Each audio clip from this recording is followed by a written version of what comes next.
Meanwhile, Signaturebank marks the third largest bank failure in U.S. history. Regulators say all customer deposits will be insured in that case as well. ABC's Mona Kozar-Abdi joins me live outside one of those branches in New York City for more on this. Mona, you've been talking to customers there this morning. What are they telling you? That's right, Diane. Customers now are left with assurances from federal officials and also from inside the bank after the state bank regulators shut the bank down on Sunday.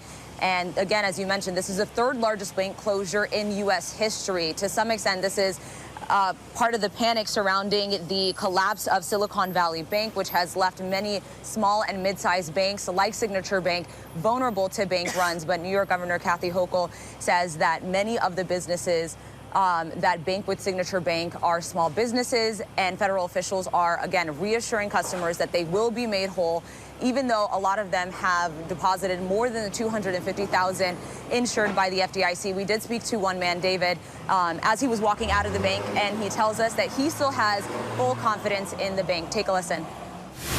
What did they say to you? Everything is okay. Were you surprised when you heard the news yesterday? Yes. Did you have any idea that this was coming? No. What were you hoping to get in there today? Just make a deposit. So they reassured you the customer service was okay as well? Yes. And we also spoke with an attorney named David who says that, or Donald, excuse me, who said that he started banking with Signaturebank about 10 years ago. And the reason why he chose them was because he said he wanted to walk into a branch where people knew his name. And when he got the news yesterday that Signaturebank would be closing, he says his heart dropped and he rushed in here first thing this morning. And they reassured him that any outstanding checks that he has written will be honored. And so he, too, says that he still has full confidence in the bank, Diane. All right, Mona Kozar-Abdi in New York. Thank you. Former President Trump is traveling to Iowa today to deliver an address on his education platform. And today's trip marks the GOP frontrunner's first to the state since announcing what will be, if you're counting at home, a third run for the White House. Kind of third and a half, maybe. His visit comes on the heels of appearances in Iowa from other potential official Republican primary challengers. Among them, Florida Governor Ron DeSantis, who made his first trip to the state on Friday. Former South Carolina Governor and UN Ambassador Nikki Haley also traveled to Iowa. That was last week. And joining us now is CBS News political reporter Aaron Navarro. So, Aaron, what is former President Trump expected to say about his education platform, and why is he highlighting this issue in particular in Iowa? Elaine, Tony, thanks for having me. Today, Trump is expected to talk about his plan cutting federal funds for schools that in any way teach or acknowledge critical race theory or quote gender ideology. He'll likely address the anticipated affirmative action decision from the Supreme Court and talk about bans or limits on transgender athletes in school sports. But look at it overall, and it's really tapping into a lot of the quote culture war issues in education when it comes to race or sexuality that have so far been led by one of Trump's potential opponents, Florida Governor Ron DeSantis. Trump's trip to Davenport specifically comes 3 days after DeSantis was in town promoting his new book. And today, DeSantis held a roundtable all focused on education and critical race theory as well as diversity. So maybe some gamesmanship there from both sides as Trump goes to the early presidential primary state. All right, so we have some polling. Here we go. Brace yourself. Des Moines Register, it found that roughly the same number of Iowa Republicans have a, quote, very favorable view of Trump and DeSantis. So they're kind of neck and neck on favorability ratings. Does that match up with what you're hearing from voters in the field? And are other Republicans who may not have been polled as well or as highly, are they a threat to Trump's candidacy from what you're hearing? Right. So I was in Davenport, Iowa last Friday, and from talking to voters at the DeSantis event, I really only heard two names when I asked about 2024, Trump and DeSantis. I was told they're keeping their options open, and they acknowledge other candidates like Nikki Haley, who's already announced her campaign, or Mike Pence, who could run, and they know that they've been making appearances in their state. They're looking forward to hearing from these Republicans, but it was those two that really seemed to take up a lot of the oxygen and chatter from the attendees at this DeSantis event in Davenport. And here's some sound from one voter who drove an hour to this DeSantis event and talked to us after he gave his remarks. If I had to cast that vote today, I think I would put it in for Ron DeSantis. But there's a long ways to go, and we're just starting to hear about candidates, so I'd like to hear what the others have to say. I want to highlight one other number, though, from that DMR poll, the undecideds, the not sures. 20% said that they don't have an opinion yet on DeSantis, while only 1% said the same about former President Trump. So there's some potential ground there for DeSantis to make some inroads and build up his favorables, as well as the other candidates that could potentially be jumping into this field. All right, Aaron Navarro. Aaron, thank you very much. When we hear the word woman, we think of Don Lemon. Oh, really? Oh, Last boy. but not least, remember when Don Lemon decided to put women on blast because of our age? Nikki Haley isn't in her prime. Sorry. When a woman is considered to be in her prime in her 20s and 30s and maybe 40s. What are you talking? Wait. That's not according to me. Prime for what? It depends. It's just like prime. If you look it up, it'll. If you Google when is a woman in her prime, it'll say 20s, 30s, and 40s. Oh, my goodness. Aren't you glad to know he Googles? Oh, good. Well, it appears that Michelle Yeoh heard every word of Don Lemon. She must be one of the 15 people watching them. Last night, 60-year-old became the first Asian ever to win a Best Actress Oscar.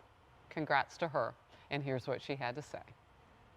This is a beacon of hope and possibilities. This is proof that dreams dream big and dreams do come true. And ladies, don't let anybody tell you you are ever past your prime. Never give up. Way to go. Oh, those feminisms right, yeah. are still Yeah. fighting him. Yeah. Emily. What a triumphant moment for her. She's absolutely right. I love that she didn't say his name. She didn't have to. She is being centered in that moment. A 60-year-old woman that has made history in that moment for being excellent at her craft. Brava to her. And I think Don Lemon's on his way out. Well, he is now defined by that moment. I mean, Don Lemon, you know, it's funny because originally he was kind of conservative, moderate. Well, I'm going way back, like 20 years. But then he found out there was more money to be made being far left. I don't know this about him. That's so he's kind of tried to, but right now I think he is more defined by that one phrase. And I mean, you know, you live and die by the sword, and he has, and you know, I don't see how he recovers from this. Can we go back to Michelle Yeoh? We got to go back to Michelle Yeoh for a second. Forget Don Lemon. She's 60 years old. I don't know if y'all saw the movie. It is a physically demanding role. She was a bad you-know-what in that movie. She deserved that Oscar. And I'm so excited for her because this is really her now prime moment. I mean, according to Don Lemon, I should be in a wheelchair at this point, right? And there she is, kicking booty on that movie. So I was just so excited for her last night. I got teary-eyed last night. I actually stayed up late and watched it. It made me really happy. Together in the Yeah.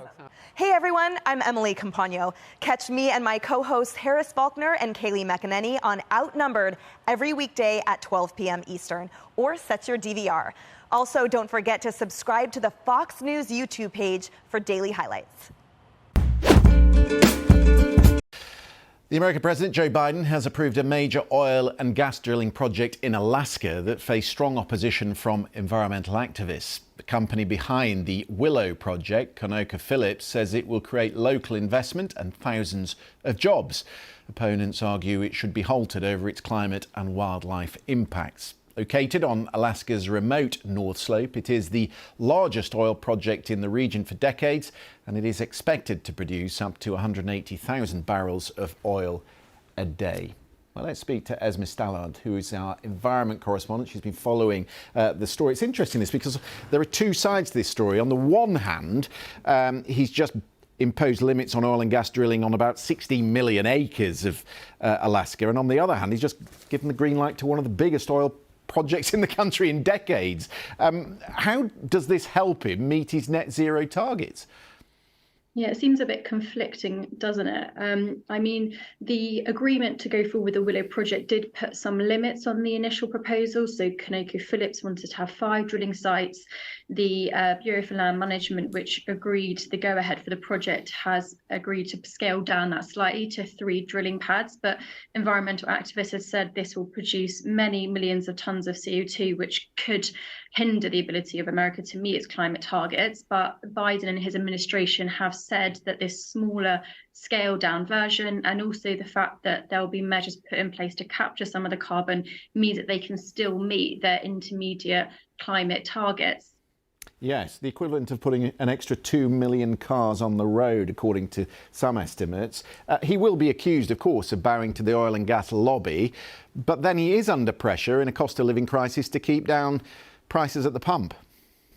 Exactly. He's very much concerned with the rising cost of fuel, and he's hoping that by securing some of this oil more locally within the US, it will help to secure that energy supply and keep costs down. There's also a question around local revenue for people in Alaska. There's real issues around employment and job opportunity there, and they're heavily reliant on the oil and gas sector. Some 85% of their revenue locally sometimes can come from this sector. And across the board, both Republican and Democrat representatives locally had been pushing Biden to agree the project. It is interesting, as you say, that the congressional group, Alaska's congressional group, and a number of the Alaskan Native tribes do see this as an important source of revenue. Of course, it's geographically, it's very isolated. There isn't much work, not much income there. Exactly. So there's the local Native Alaskans are known as the Inupiats. Some of them are very supportive of it. So we have local mayors from Wainwright and others who have spoken to us and said this will bring needed revenue, needed jobs for local people, while still enabling them to maintain their way of life. But there's also been locals from the nearby town New Wixit, which is the most locally central town to this new development, who have said they're seriously concerned about it disrupting their way of life, about disrupting the migration patterns of some local animals and affecting their whaling season. So it's not straightforward locally by any means. And actually, we've been told today that they are considering direct action, those local Alaskan natives that aren't in support of the project. Esme Stallard, thank you very much for that. Thank you.